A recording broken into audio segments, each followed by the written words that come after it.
have a kind of this thing that, okay, there should be some layer or, some sort of an OCT morphology indicator Yes, that you have? essentially intraretinal. If they have a subretinal component, then my approach would be different.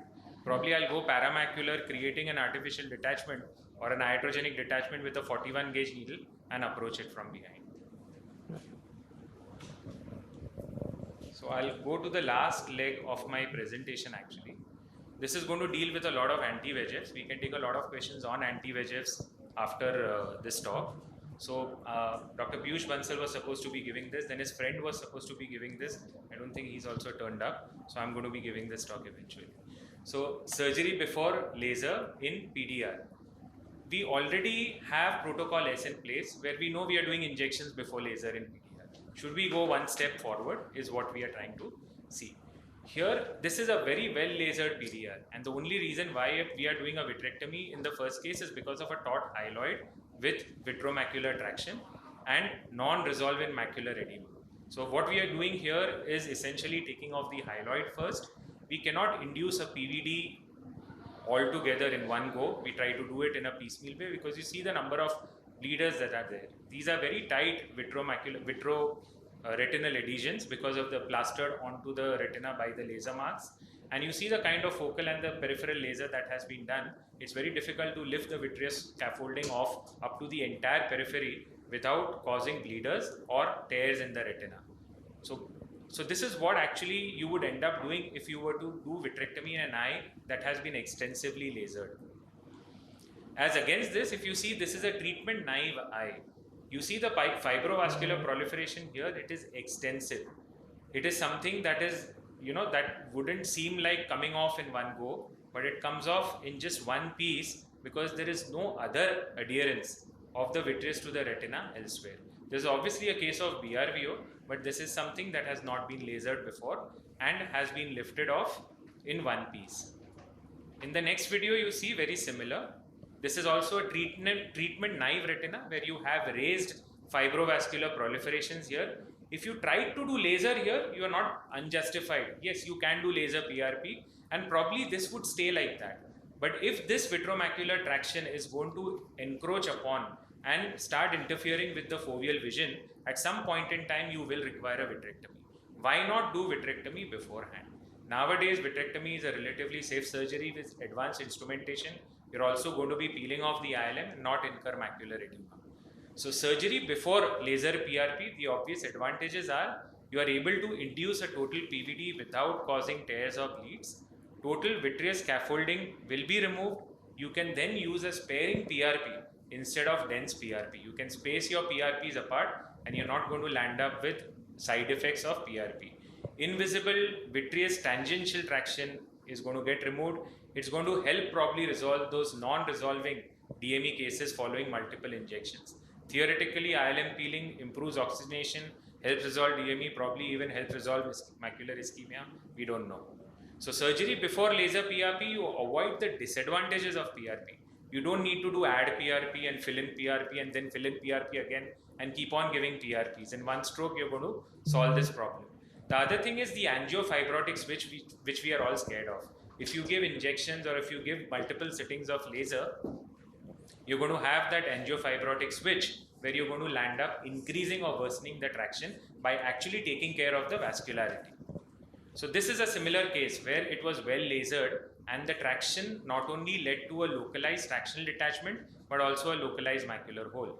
So in this case, when you finally do the surgery, you can give surgical prognosis only up to a certain extent because a macular hole has already been incurred and there is a detachment that has already taken place. So you're going to stay in this and you're going to then peel the ILM in a macular hole, but all in all, you're still going to end up closing the hole and attaching the retina, but the kind of prognosis which you would have given the patient doing an early intervention and endolasering at that point in time probably could have been much better. So I think with better instrumentation, we have to shift from the old age techniques where we used to use, yes, the post box or currency or our brains, for example, and replace them with newer stuff. So external laser PRP, is it going to become actually obsolete? Protocol S already feels that laser PRP is obsolete.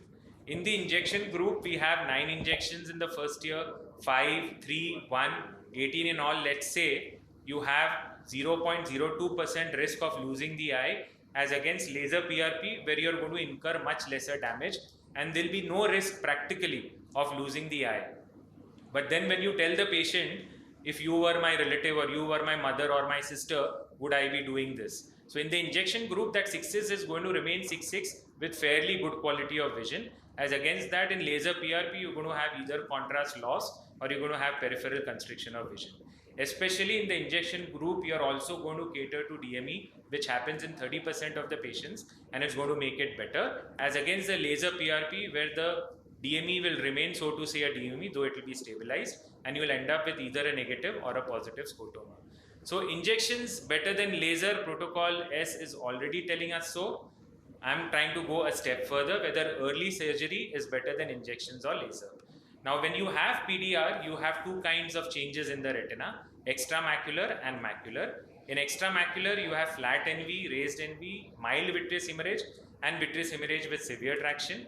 When you have macular VR interface changes, you can have either vitromacular adhesion or VMA, vitromacular thickening or vitromacular traction. So if I were to tabulate all this in one table, these are going to be the various scenarios that are going to be there. And till late, we were using PRP for all these indications. Surgery was reserved for only those kind of indications where you had vitreous hemorrhage associated with a very, very stubborn TRD, which was actually involving the fovea. We've now extended our surgical indications to all forms of vitromacular traction as well, especially the non-resolving DME ones. What about these cases? When you have a mild vitreous hemorrhage, probably because of a PVD having taken place, where you have various scenarios of DME, or this kind of a traction where you just have a raised NB. You don't have a vitreous hemorrhage as yet, but it is associated with vitromacular traction thickening. And you have these focal traction places where you don't have a vitreous hemorrhage, you either have a raised NV or you have a flat NV with VM thickening. So these are the gray zone sort of indications where, and one more obviously, where you just have non-resolving DME with flat NV and no traction. So protocol S dictates that in all these cases, we are going to be using injection. As an extension of what I just showed you, probably we are going to include surgery in all those cases where there is even a hint of traction, and so on and so forth in even these cases. There is only one case scenario left out where you have a normal retina with a flat NV, where people advocated that yes, do laser PRP, but protocol S says that no, do injections. So we've replaced practically even the injection scenarios with doing early surgery and giving a sparse PRP. The only difference being, when do we time this surgery? So when you have something like a very severe traction, you give injection and within 48 hours you go with surgery. Where you have mild vitreous hemorrhage with the moderate vitromacular thickening, you probably can have more time after giving an injection. And when you have even a lesser macular traction along with vitreous hemorrhage and raised NV, you can probably give more time for injections. And the last case, this is nothing practically but protocol S, where you give injections up to a year, and when you realize that you have some tractional component somewhere, you go in with an early vitrectomy. It's like using injections and surgery to your advantage instead of laser. So surgery care needs to be taken. PVD induction needs to be more macula centric, because the macula is usually edematous. You have the risk of deroofing. Intraoperative steroids for visualization. ILM peeling should be piecemeal, will not come out in one go because it is strictly densely adherent, and you are going to deal with boggy retina, so deroofing is possible. This is one such scenario where I am peeling the ILM piecemeal in a very heavily edematous retina subsequent to many anti-VEGF injections and not resolving. Perhaps there is a component of tangential traction that is playing here, and we are going to remove the ILM off here. This is another scenario where you have a proliferative diabetic retinopathy that has been lasered, and you're left with a diabetic macular edema that is not resolving. Again, if you see here, the ILM peeling is difficult. You tend to de-roof at any point in time, and you need to be very careful when you're doing ILM peeling in such cases. Thank you all for your patient listening. I'm going to be taking discussions now. Yeah, of course. So anyone again from the panel or the audience would like to say something about when you should intervene in diabetic retinopathy? Criteria for operating it, visual acuity also, or only fraction or criteria for operating is visual Is acuity not- also or traction only? is not visual acuity, so long as you are able to convince the patient that you are sitting on a time bomb. If the patient agrees with that and is allowing you to do a surgery with that 1% risk of things going wrong, then you do surgery, but clearly tell him that. If he's not ready to do surgery, please do a laser PRP or injection, So as the case in may the be. videos what you showed, it is last video was CSME. Correct.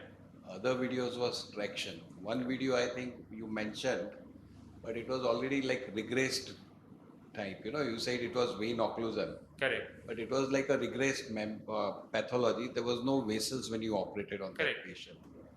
The one patient where you showed macular hole, I think it's though you had adequate suction, it was more for that patient. That's why macular hole occurred. It's a iatrogenic complication because the vitreous No, it was a attached. pre-existing macular hole on OCT as well. It was pre-existing. Yes. Okay. So there was one case that I showed which had just raised NV, and there was no laser done in the retina, and I did an early vitrectomy. That was a 6/9 vision case.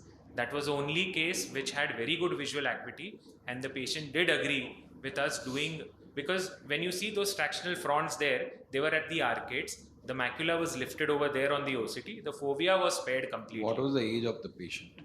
It was, I would not remember it offhand. Because again, the question is that nowadays you see many young patients in 30s, 40s with this picture, and inducing PVD would be difficult, you know. And in this case, there is a component of PVD that is already there. If you have a raised NV with a fibrovascular prolif, there is, yes, there will be a sciatic vitreous there, Right. but there will be some component of PVD. Yes.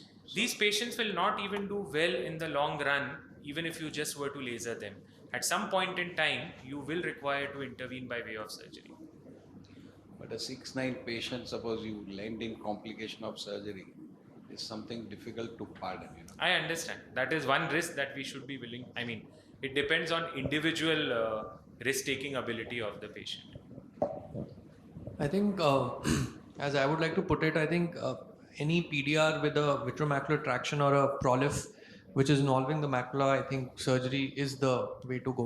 I think one of the challenging situations are when the patient has a considerably okay vision and the macula seems to be okay. I mean, there would be a very thin layer of membrane there, but probably no CME or no chronic edema. But there will be an extra macular prolif somewhere nasal or superior. Now, point is whether one would go in ahead with the laser or not, because many of times what happens is by inducing a lot of by doing a lot of laser, you induce a bit of traction and they end up with a bleed, and they come back and tell you that the laser caused the bleeding. So I think those patients maybe this approach is probably considerable. What I personally do is I just wait. So I explain them the pros and cons of waiting and the pros and cons of doing a laser. And I think probably then go ahead and ultimately, yes, they do need surgery. And I think we do need a long-term study to kind of really say whether going in early would be beneficial for them. Considering.